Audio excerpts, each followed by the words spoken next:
From an Irish-US perspective, there's a very strong relationship between the two countries. So strong that I suppose really America has 8 times more Irish people than we do.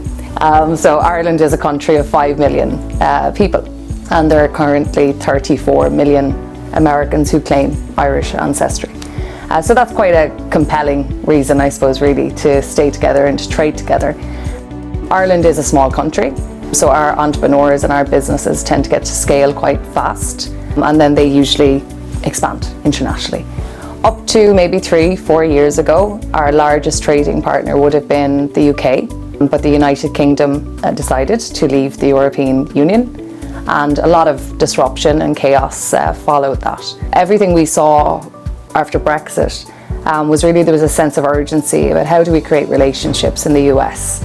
You're dealing with companies of all different shapes and sizes. They're not always large pharma companies that are going to come in to a region and create 2,000 or 3,000 jobs, but that's not really what enterprise is.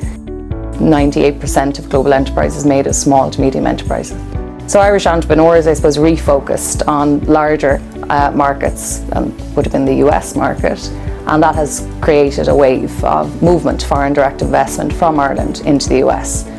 So much so that Ireland is the 9th largest investment source into the United States, with about 325 billion in investment capital, creating over 100,000 jobs. So everything I do is really focused on the US market. So European companies, in particular Irish companies, that are trying to enter and accelerate into the US market.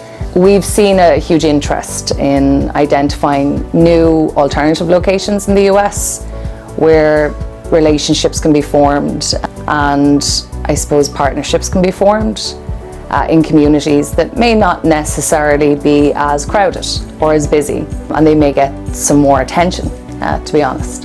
When you run an economic development corporation in maybe a very busy location or lots of different investors to deal with, in smaller locations like Saratoga County and surrounding counties, the fundamentals of relationships seem to be very well understood, and investors like that. They like the access they have. So I'm very proud to work with SEDC because I can go back to companies that I interact with and say, you know, this is a good partnership for you. They won't forget about you. They will answer your email and they'll help you in any way they can. And I think all of the Irish companies that have interacted with Torian Dennison and their team have given me such positive feedback.